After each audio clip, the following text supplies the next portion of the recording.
Fala pessoal, boa tarde, tudo bem? Sejam bem-vindos. Mais um dia aqui na nossa análise de benchmark. Me chamo Alan. Hoje, dia 1º de dezembro, uma quinta-feira. Vou colocar minha tela para a gente iniciar com a análise. Pessoal, só lembrando, né, na descrição do vídeo tem o link para quem tem interesse ali em conhecer um pouco mais da Wise. Para quem não acompanhou aí nos últimos dias, agora nós temos uma sociedade, né, uma sociedade ali com a Wise Investimentos. Para quem não conhece, a Wise Investimentos é o maior escritório aí de investimentos do Brasil, né? Possui mais de 40 escritórios espalhados pelo país. E eles possuem ali um portfólio, né, de serviços, produtos relacionados à área de investimento. E para quem deseja ali diversificar um pouco mais os investimentos, não ficar só em renda fixa, né, operações de bolsa, cripto, enfim, quer diversificar um pouco mais ali os investimentos, é só entrar no link que está na descrição, né? E na página que eu estou demonstrando aqui, coloca o seu nome completo, o seu e-mail, o seu telefone, e um especialista da Wise vai entrar em contato ali para oferecer o melhor produto de investimento, o melhor serviço de investimento, de acordo com o seu perfil, tá ok? Então, entre pelo link e coloquem lá os dados para receber esse contato aí da equipe da Wise. Voltando aqui para a análise do gráfico. Pessoal, a gente tem aqui o gráfico do Ibovespa, que segue lateral, né?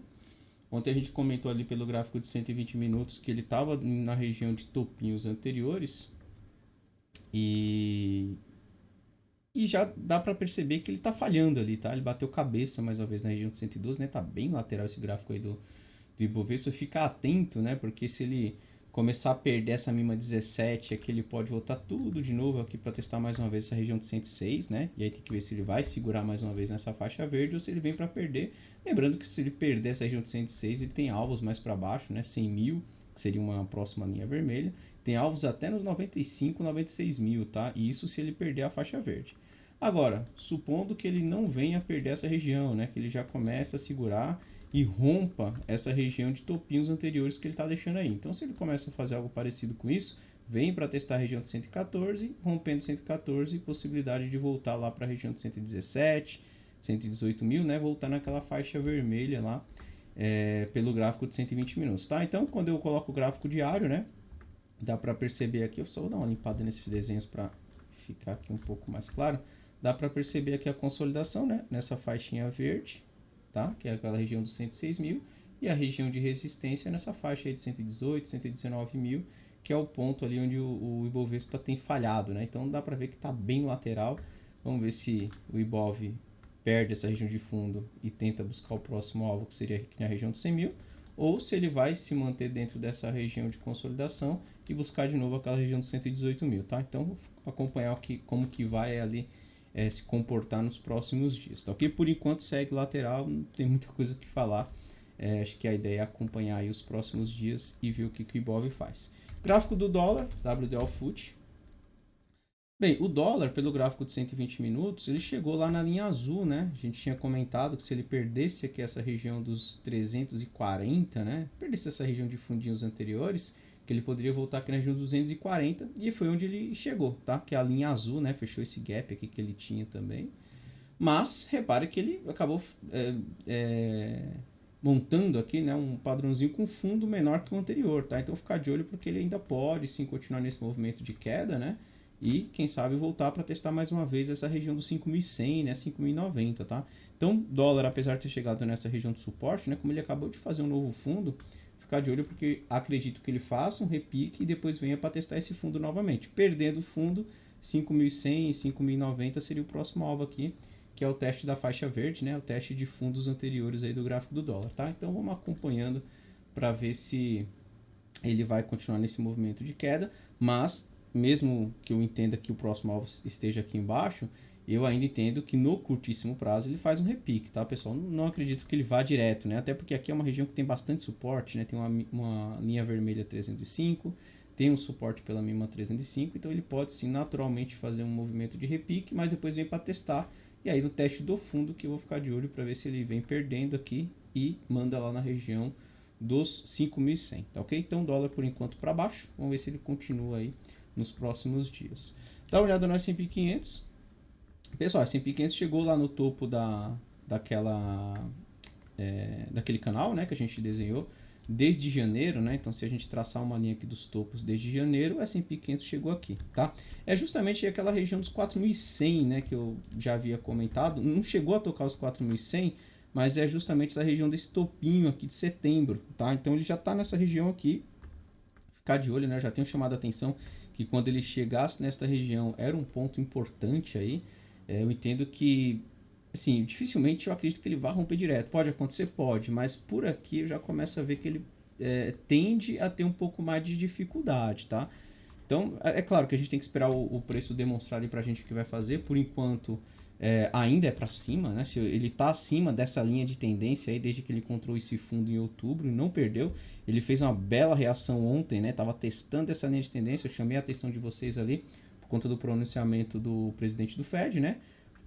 Dando ali a entender que em dezembro o nível de aceleração ali da taxa de juros do Fed que vai ser abaixo do que das reuniões anteriores, né? Tava vindo 0,75 e agora o mais provável é 0,50, tá?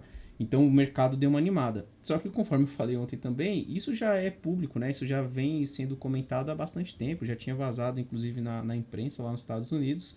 E desde que essa notícia saiu, o mercado estava subindo. Então, só ficar atento porque pode ser que essa euforia, né, esse movimento aí que ele fez agora já esteja precificado desde que saiu essa notícia na imprensa e o mercado andou bem, tá?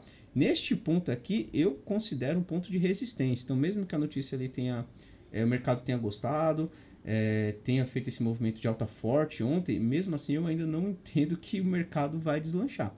Agora, vamos lá, vamos supor aqui que ele venha rompendo essa região de 4.100, né? A gente nunca sabe o que pode acontecer, mas se ele romper essa região de 4.100 e romper essa linha de tendência que ele tem respeitado desde janeiro, eu vou ficar de olho na seguinte condição. Então, ele rompe aqui, vai lá próximo dos 4.300, que é justamente o topo de agosto. Então, rompeu aqui a linha de tendência. Bem, eu não faria nada aqui relacionado à compra, né, nesse rompimento, porque aí a chance de falhar é muito grande, né? Ele pode romper e depois voltar falhando ali no rompimento. Então o que eu esperaria? Ele chegar nessa região de 4.300 e voltar para testar essa linha de tendência que ele rompeu, né, dos topinhos anteriores, como um suporte. E aí se ele segurar por aqui e formar um pivôzinho para cima, ficar de olho quando ele volta para testar mais uma vez esses 4.300. Se romper, aí fica legal para buscar topos mais altos, né? Por exemplo, esse topinho aqui, deixa eu ver, 4.300, depois vem aqui a região de 4.500 a 4.650, tá? Mas para isso eu esperaria ele romper essa linha de tendência e voltar para testar como suporte. Entrar agora eu acho um pouco mais arriscado, apesar do mercado estar forte aí, topos e fundos ascendentes, ainda não faria nada por aqui, porque aqui é uma região que eu entendo ser de bastante dificuldade aí por conta dessa linha de tendência.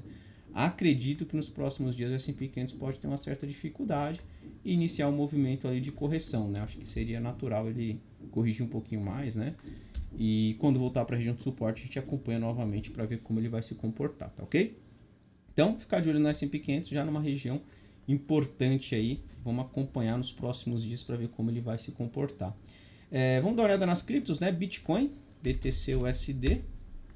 Bem, Bitcoin acabou seguindo, né, o ânimo do S&P 500 ontem, né? Então deu um belo movimento ali de alta no dia de ontem, né? Acabou esticando ali. Se eu colocar o gráfico de 30 minutos, dá para perceber que após ali as 15h30, né, que foi o horário do pronunciamento do Jerome Powell, ó aqui o movimento que o Bitcoin fez, né? Ele saiu aqui da região dos 16.800 e mandou lá na região dos 17.300, né? Então subiu cerca de 3% ali depois do pronunciamento, mas, né, chegou naquela linha que eu havia marcado ali para vocês, que é uma região de topos, né, anteriores ali, 17.200.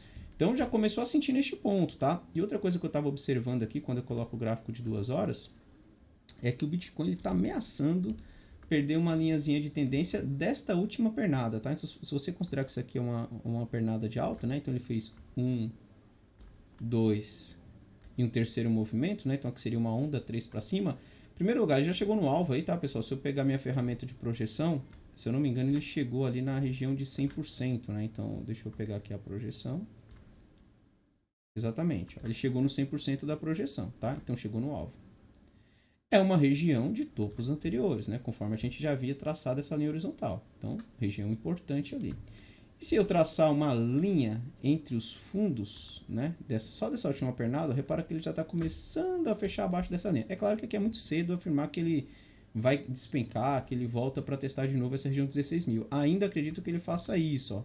Testa mais uma vez a região dos 17.150, testa mais uma vez o topo anterior, né? E aí, se ele falhar, sim que eu começo a ver algo parecido com isso, tá? Então, Bitcoin já demonstrando uma certa dificuldade nessa região dos 17.180. Ficar de olho para ver como ele vai se comportar, principalmente no teste do topo, né? Mas já começa a ter alguns indícios de que pode ter uma certa dificuldade por aí, tá? Chamando a atenção, né? Porque se alguém estiver pensando em compra, né, em cripto, só ficar de olho, porque neste ponto aí pode ser um ponto que ele tem uma certa dificuldade, tá ok? E Ethereum. Ethereum chegou na região de retração, né, do gráfico diário. Então, havíamos traçado essa retração aqui só dessa pernada de queda e Ethereum foi lá tocar nos 1.300, que é aos 38% de retração, tá? Então, ficar de olho para ver como ele vai se comportar por aqui. Tem uma linha de tendência aqui pelo gráfico de 120 minutos, né, que eu tracei aqui pegando os fundos. Então, pode ser que Ethereum tenha uma certa dificuldade aqui por ser uma região de retração. Tem aqui esses topinhos aqui, né, do dia 11 de novembro. Mas, de qualquer forma, segurando nessa região aqui dos 38%, ele volta para testar a linha de tendência. Voltou para testar a linha de tendência de curto prazo, volta para testar topo. Se não fizer novo topo e vem perdendo a linha de tendência, eu já começo a ver possibilidade de teste, mais uma vez dessa região de 1.100. Quem sabe aqui o teste dos 1.000, né, $1.000 ali, que seria esses fundos anteriores aqui de junho, tá? Então ficar de olho caso Ethereum venha perder essa linha de curto prazo, né? E eu não faria nada em Ethereum agora, não compraria. Também não entraria vendido agora, né? Apesar que se fosse para procurar alguma coisa agora, eu ficaria mais atento até numa vendinha ali para tentar pegar esse movimento de volta, né? Mas lembrando que ele ainda, na minha opinião, segura nessa linha de tendência e volta para testar topo, tá? Não vejo que ele vai direto. Então, talvez o mais interessante seja esperar um teste desse topo aí e aí quando ele começa a falhar, algo parecido com isso, tá? Então, ficar de olho em Ethereum nos próximos dias para ver como vai se comportar. Nessa região aí eu acho que o melhor é aguardar por enquanto e vamos acompanhando aí, tá ok, pessoal? Então é isso daí, vou encerrando por aqui. Desejo para todo mundo um excelente final de tarde, bom descanso a todos, né? E amanhã nós estamos de volta aqui com mais uma análise de benchmark. Um abraço, pessoal, até amanhã, tchau, tchau.